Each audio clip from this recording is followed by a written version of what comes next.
sa akin kung bakit nakaburo si nanay, ha? Bakit ka ba naniniwala dun, ha? Ang totoo mong nanay, busy. Di ba sinabi ko na to sa'yo? Pero tay! Wala nang pero. Huwag mo akong hintayin magalit, Scarlett. Di mo magugustuhan. Hindi pwedeng hindi si nanay yung nakita ko sa cellphone. Alam na alam ko yung tsura ni nanay. Malalaman ko rin sikreto mo, tay. Oh, Scarlett, aalis ako ulit, ha? Huwag kang pasaway.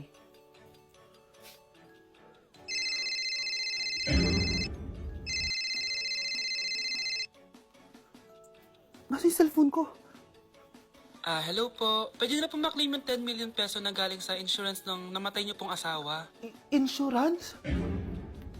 Pasaway ka talaga? Pinatay mo ba si nanay, ha? Para makuha yung insurance niya? Hindi mo naiintindihan, anak. Napakahayop mo! Tatawag ako ng pulis! Itigil mo yan, anak! Nay, buhay ka? Oo, anak. Nagtago ako. Pag nagsumbong ka sa pulis, masisira lahat ng plano namin ng tatay mo. Hindi ko maintindihan. Ano nangyayari? Pinatay ko ang kakambal ng nanay mo. Para maniwala sila na siya talaga ang namatay. At makuha natin ng mga pera sa insurance. Sawang-sawa na ako sa buhay na to! Marami akong pangarap, anak! Gusto ko na gumanda yung buhay natin! Naririnig niyo ba yung mga sarili niyo, ha? Hindi ba kayo natatakot sa mga pinaggagawa niyo? Kung yayaman tayo sa maling paraan at sa paraan na magtatago ka sa pulis, Nay, itigil niyo na to, please! Please lang! Nay, kamusta na po kayo ni tatay? Eto anak, okay naman. Ikaw, kamusta ka na? Eto Nay, malapit na ako matapos ng college. Sana paglabas niyo ni tatay, marami na akong ipon. Huwag kang mag-alala anak, konti panahon na lang. Magkakasama ulit tayo ng tatay mo. See you, Nay. Miss ko na kayo. See you soon, anak. Okay, class! Palakpakan natin si Samantha dahil siya ang top 1 sa klase. Thank you, guys! Mag-aral din kasi kayo na maayos. Paano nangyari yun? Nag-review naman ako buong gabi, ah. Tama naman lahat ng sinagot ko sa exam. Oh, Scarlett, bawi ka na lang, ha? Ikaw ang pinaka-lowest. Talaga ba, Samantha? Alam naman nating dalawa kung sino talaga yung top 1 at hindi ikaw yun. Ilusyonada ka talaga kahit kailan. Loser! Ang dali-dali lang ng exam, di niya pa nakuha? Ano bang ginawa mo, Samantha? Bakit perfect ka? Stock knowledge! Wala ba kayo nun? Kailangan kong malaman kung anong ginawa mo, Samantha. Magre-rewind ako. Manda ka sa akin. Nakapag-rewind ako!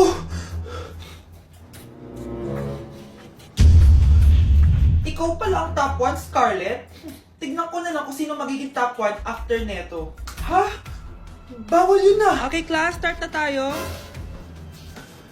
Class, magle-lesson na tayo ha! Ma'am, bago mo ituloy yan, may kailangan ka malaman. Ano yan, Scarlett? Pinagpalit po ni Samantha yung grades namin sa laptop niyo, ma'am. Kaya hindi dapat siya yung top 1, kundi ako. Ganyan ka na ba ka-desperada, Scarlett? Naiingit ka sa akin, no? Kasi ako yung top 1. Ako ba ang desperada, Samantha? O baka ikaw? Kitang-kita dito sa phone na ginalaw mo ang laptop ni ma'am. Ikaw pala ang top 1, Scarlett? Tignan ko na lang kung sino magiging top 1 after neto. Samantha? Bakit mo ginawa yun? Alam mo bang major offense yun, ha? Sumama ka sa akin. Ipapatawag ko mga magulang mo. Ma'am! Paano nagawa ni Scarlett yun? Alam ko walang tao nun. Paano siya nakakuha ng video? Scarlett, paano mo nagawa yun? Ha? Ang alin? Nakita kita kanina. May hawak kang relo. Tapos, bigla ka na lang nawala. Nakita mo yun, Cheska? Huwag kang maingay, ha? Dahil ang relo na to may sumpa. Ano bang meron yan sa relo mo? Dahil galing to sa... Ganda ko dito, oh. Sino yun? Nasaan na yun? Bata, okay ka lang ba? Kanina ka pa kasi nakatayo dyan, eh. Pwede mo ba ako tulungan? Tulungan saan? Nawawala kasi yung kwintas ko. Dito ko yun nawala. Bigay kasi yun ng nanay ko sa akin, eh. Sige, tara. Saan mo ba kasi yun uling nakita? Dito lang yun, banda sa puno. Kwintas? Kanina pa ako paikot-ikot dito sa punong to. Wala namang kwintas, eh. Sure ka ba? Bata? Walang yung batang yun na. Iniwan ako dito. Pinaglalaroan lang ata ako. Uwi na nga ako. Hi, Scarlett. Kagulat ka naman. Paano ka nakapasok dito sa bahay namin? Tara, hanapin lang natin yung kwintas. Saan ka ba kasi pumunta kahapon? Bigla ka nawala eh. Hindi ko din alam eh. Oo, tara, hanapin na natin yung kwintas mo. Yay! Anong kulay ba kasi yun? Kulay silver yung kwintas. Silver? Kanina pa ako naghahanap dito. Parang wala naman silver na kwintas dito. Bata? Iniwan na naman ako. Andito ka lang palang bata ka? Ang ginagawa mo dyan? Nay, hinahanap ko yung kwintas ng batang kasama ko. Umuwi ka na. Magagabi na, oh. Sige, Nay. Nay, Yan ata yung kwintas na hinahanap ng bata. Ba't nasa iyo yan? Wala to anak. Tara, uwi na tayo. Nay, saan mo ba talaga galing yung kwintas na yan? Itong kwintas na to anak, special to sa akin dahil galing to sa kapatid ko. Kaso, namatay siya nung 9 years old siya. So yung bata kanina, siya yung tita ko na namatay? Oo anak, siya lang ang may favorite sa akin. Mga magulang namin, ayaw sa akin. Kaya sobrang mahal ko yun anak. Ang lungkot naman pala, Nay. Sobrang sakit lang. Sorry. Tama na yun, Nay. Nanay mo yung pumatay sa akin, Scarlett.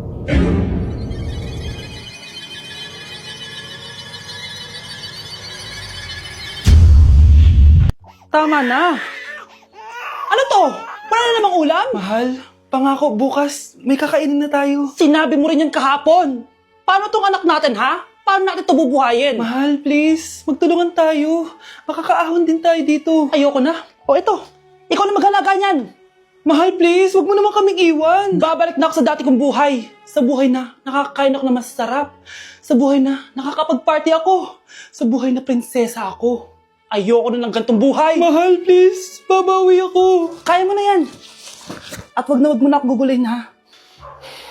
Anak, pangako hindi kita iiwan, ha? Nandito lang ako para sa'yo. Hindi kita papabayaan. Okay, Mr. Ramon? Ma'am, tanggap na po ba ako sa trabaho? Sorry sir. Based sa resume mo, hindi ka pala nakapagtapos ng college. Ang hanap po namin is college graduate. Uy Ramon, mukhang galing ka sa interview Natanggap ka? Hindi nga eh. Baka may alam kang pwede kong pasukan ng trabaho. Pwede ako. Sige, sabihan kita ha. Salamat Susan. Dami naman basura dito. Ramon, may hiring daw yung kakilala ko at pwede ka daw doon magtrabaho. Ha? Talaga? Sa wakas, mabibilin ko na lahat ng pangangailangan ng anak ko. May anak ka pala? Oo. Iniwan kami ng nanay niya dahil di niya kaya tong gantong buhay. Hayaan mo, hindi mo deserve yun. Wow, ang bilis. May pumalit na agad sa akin? Mali ka nang iniisip. Alam mo ba Ramon, nabibili ko na lahat ng gusto ko ngayon. Kumakain kami sa magandang restaurant at nakatira ako sa mansyon. Ha? Honey, tara na. Ipag-shopping pa kita mamaya. Baka malit pa tayo sa dinner natin. Okay, honey. Papunta na. At ikaw babae ka. Kung ayaw mong masira ang buhay mo, layuan mo yung lalaking yan.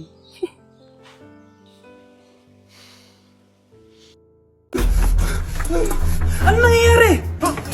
Sino to? Ano to? Hoy! Takuri ba to? Ba't ang dumi? Ba't gumagalaw? Ako, si Beanie the Genie. Hala, totoo pala yung mga genie. Akala ko sa TV lang sila. May 3 kang wish. Gamitin mo to ng maayos. May wish ako? Matutupad na lahat ng gusto ko. A few moments later. Anak! Yes po, Nay? Wala na tayong pera. Wala na din tayong makain. Ha? Di ko na alam gagawin ko. Wait lang, Nay. Wish ko, sana maging mayaman ako. Your wish is my command. Oh, gamitin mo to. May laman tong $1 billion. Mayaman na ako! Nay, huwag ka mag-alala. Eto, 100 million pesos para sa'yo. 100 million pesos? Thank you, anak! Ang yaman ko na! Nabili ko na lahat ng gusto ko! 1 hour later. Ang boring naman. Mayaman nga ako. Wala naman akong kaibigan. Wish ko, sana maging sikat ako. Your wish is my command. Sino yun? Sir! Ano po masasabi niyo na ikaw ang pinakasikat na tao dito sa Pilipinas? Ako? Sikat? Nandito tayo ngayon live sa bahay ng pinakasikat na tao dito sa Pilipinas. Ang sayo naman! Babala, mag-ingat ka sa huling wish mo dahil... Sir, may tanong po ako. Sir, Ha? Hindi kita marinig! Ano po ang masasabi niyo na lumalala ang pandemya? May isang solusyon lang dyan. Wish ko, sana maging maayos na yung mundo. Ayan, maayos na. Bakit, Genie? Magiging kabaliktaran ang huling wish mo. Ano nangyayari? Mamamatay na tayo lahat!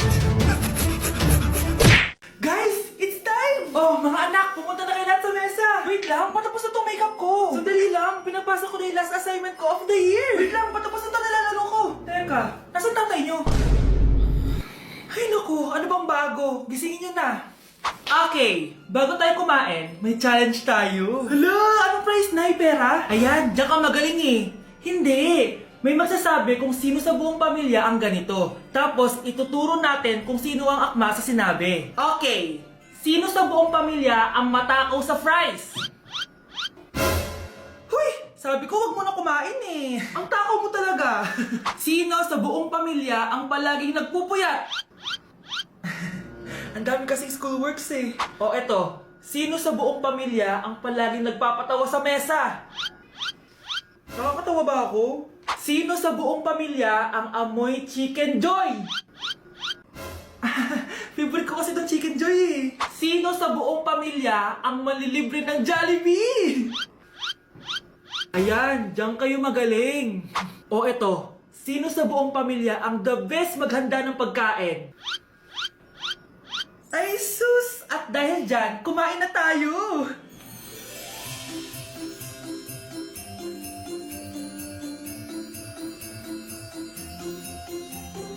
Sakto talaga ang Family Super Meal A, B, and C dahil nandito lahat ng favorites natin. Starts at 599 pesos. For me, sulit talaga to. And I can say na Jollibee is our joyful joy giver this Christmas.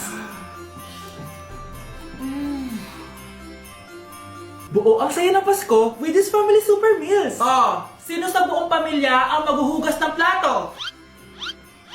No, bakit ako?